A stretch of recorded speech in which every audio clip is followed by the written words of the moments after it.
Le ministre de l'économie et Bernard Cazeneuve ont présenté ce matin la prévision de croissance et le déficit pour 2014 sur lesquels vont s'appuyer le budget pour 2014. Monsieur le ministre, c'est un budget qui part du postulat que la croissance sera bien au rendez-vous en 2014.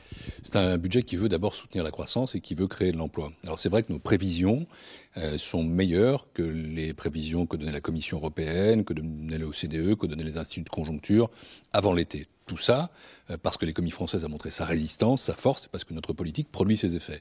Ce qui fait qu'en 2013, nous devrions avoir une croissance d'au moins 0,1%, alors qu'on voyait la France en récession. Elle est sortie très clairement de la récession, elle est dans le rebond. Et en 2014, là aussi, j'ai prévu une croissance forte, beaucoup plus forte en tout cas que ce qui se passait les dernières années, à 0,9%. Encore une fois, une prévision prudente parce que nous voulons aller plus loin. Et tout le budget est bâti sur cet objectif, croissance, emploi.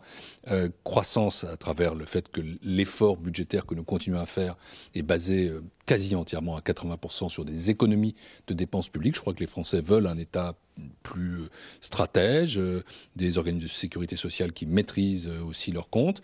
Sur la compétitivité, nous allons permettre aux entreprises de continuer à investir, à embaucher donc, et aussi sur le pouvoir d'achat des ménages que nous voulons préserver dans la justice. Alors, vous dites que c'est un budget qui va s'appuyer principalement sur une réduction des dépenses. Il y a tout de même 3 milliards d'euros de recettes supplémentaires.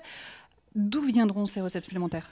Alors, ces recettes supplémentaires correspondent en réalité, parce que nous avons parlé de quasi-stabilisation des prélèvements obligatoires, au produit qui viendra de la lutte contre la fraude fiscale ou de la lutte contre ce qu'on appelle l'optimisation fiscale et stratégie des grands groupes pour payer moins ou éviter de payer des impôts. Encore une fois, ce qu'il faut retenir, c'est que, alors que, au cours des dernières années, tous les gouvernements avaient augmenté les prélèvements obligatoires, nous les stabilisons.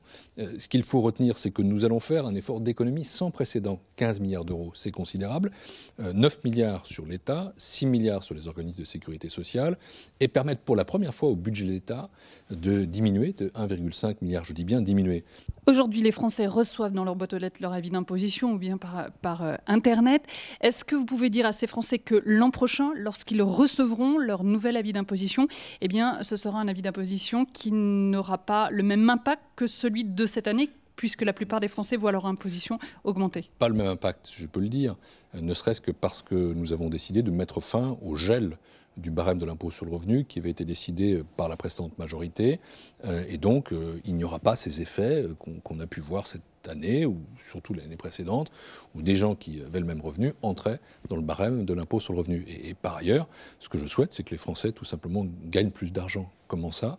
D'abord par l'emploi, parce que le principal facteur de développement du pouvoir d'achat, c'est l'emploi, l'emploi, l'emploi, et aussi à travers les mesures que nous mettons en œuvre.